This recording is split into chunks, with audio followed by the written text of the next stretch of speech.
अब तुम सोच रहे होगे यार थॉमसन भी आ गया, रदरफोर्ड भी आ गया, तुम्हारा सिलेबस बढ़ाने के लिए बोर्ड्स भी आ गया। तीनों ही बहुत इंपॉर्टेंट है, पेपर में कौन सा है कुछ नहीं पता, तो तीनों पढ़ने के। Boards model of an atom क्या है, टू ये क्यों बनाया गया था, पहली चीज तो क्यों बनाया गया ये जान लो यार। कि अब तुम सोच रहे होगे यार थॉमसन भी आ गया, रदरफोर्ड भी आ गया, तुम्हारा सिलेबस बढ़ाने के लिए बोर्ड्स भी आ गया। तीनों ही बहुत इंपॉर्टेंट है, पेपर में कौन सा है कुछ नहीं पता, तो तीनों पढ़ने, तीनों समझने, है ना। क्योंकि अगर रट्टा मारोगे तो भूल जाओगे, ध्यान से समझना। अब क्या हुआ, इसको ध्यान से पहले डेफिनेशन देखिए। The Bohr's model of the atom was proposed by Niels Bohr in 1915. It came into existence with the modification of Rutherford's model of an atom. Rutherford model introduced the nuclear model of an atom in which it explained that a nucleus positively charged is surrounded by negatively charged particles. अब Bohr's model of an atom जो आया ना, वो क्या आया, जो Rutherford का model था ना, न्यूक्लियर मॉडल वाला। क्योंकि देखो थॉमसन ने तो हमारे को न्यूक्लियस के बारे में बताया ही नहीं था, लेकिन रदरफोर्ड ने हमारे को न्यूक्लियस के बारे में बताया था और कई चीजें हमारे को सही बता दी थी। तो इसीलिए क्या हुआ कि जो रदरफोर्ड का जो मॉडल था ना, उसको थोड़ा सा और मॉडिफिकेशन देकर नील बोर अपना एक मॉडल लिया। उन्होंने एक्सप्लेन करा कि भाई जो रदरफोर्ड ने बोला है कि इलेक्ट्रॉन ऑर्बिट में मूव करते हैं, वो लगभग सही बोला है। जो हमारे इलेक्ट्रॉन्स ऑर्बिट में मूव करते हैं वो सही बोला है। मैं एक्सप्लेन करता हूं क्या करा है, मतलब उन्होंने रदरफोर्ड की हेल्प करी और तब जाके नील बोर ने हमारे को अपने कुछ पोस्टुलेट्स दिए। तो आओ जानते हैं इनके बारे में।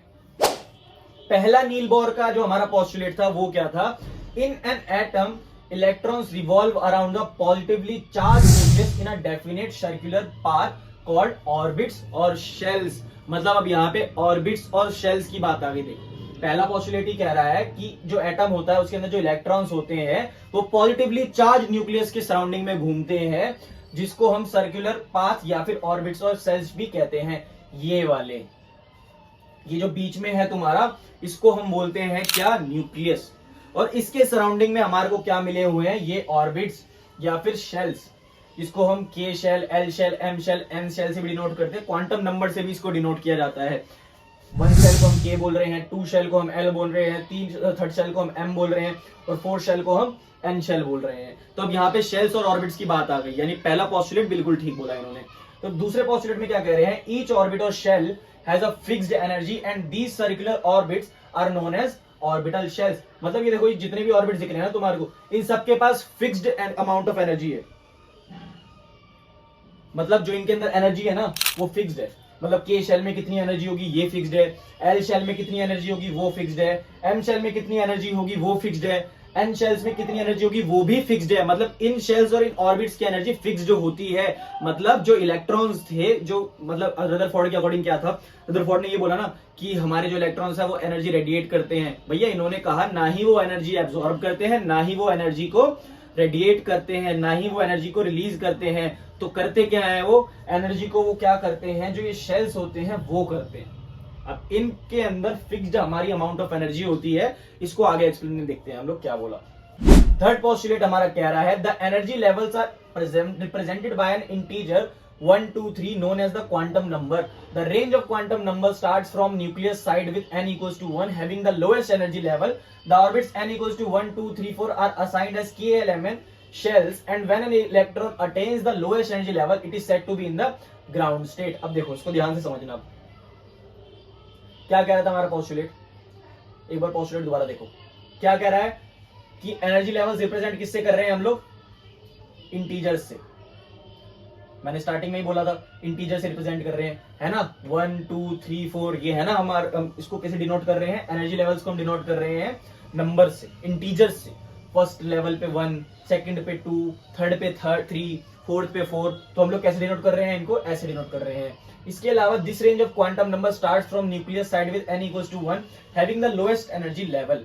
अब यहाँ पे देखो, जो n equals to 1 है ना, जो हमारे पास n equals to 1 है, जो इसकी एनर्जी है वो सबसे लोएस्ट है। मतलब इस ऑर्बिट के अंदर जो एनर्जी है 2 के कंपैरिजन से, 3 के कंपैरिजन से, 4 के कंपैरिजन से सबसे कम है। यानी 1 के अंदर सबसे ज्यादा है, सॉरी 1 के अंदर सबसे कम है, 2 के अंदर उससे थोड़ी सी ज्यादा है, 3 के अंदर 1 और 2 से थोड़ी सी ज्यादा है और 4 के अंदर सबसे ज्यादा है। मतलब के शेल के अंदर सबसे कम एनर्जी है क्योंकि वो न्यूक्लियस के सबसे पास है। जो भी हमारे ऑर्बिट, जो भी शेल हमारे न्यूक्लियस के पास है, उनके अंदर जो एनर्जी है वो कैसी है, सबसे कम है।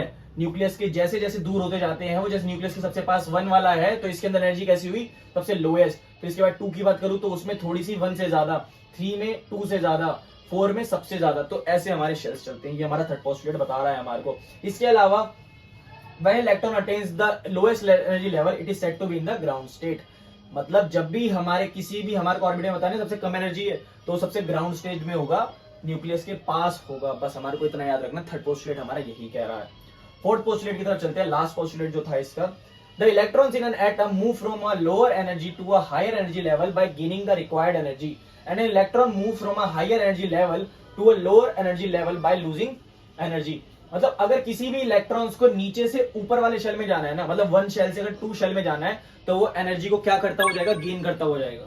जैसे किसी भी मेरे इलेक्ट्रॉन्स को मूव करना है, 1 से 2 में जाना है या 2 से 3 में जाना है या 3 से 4 में जाना है, उस टाइम पर जो इलेक्ट्रॉन्स मूव करेंगे वो एनर्जी को गेन करते हुए करेंगे। ऐसे ही अगर मेरे किसी भी इलेक्ट्रॉन को ऊपर वाले शेल से नीचे वाले शेल्स में आना है, उस टाइम पर ये क्या करेंगे, उस टाइम पर ये एनर्जी को लूज करते हुए आएंगे। ये था हमारा नील बोर का फोर्थ पोस्टुलेट और यही था हमारा पूरा का पूरा Bohr's model of an atom.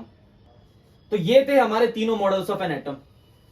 समझ आए होंगे, मेरे को पूरा विश्वास है कि तुम्हें समझ में आएंगे। अगर वीडियो अच्छी लगी हो तो इस चैनल को सब्सक्राइब कर लेना और इस वीडियो को अपने दोस्तों के साथ शेयर जरूर करना।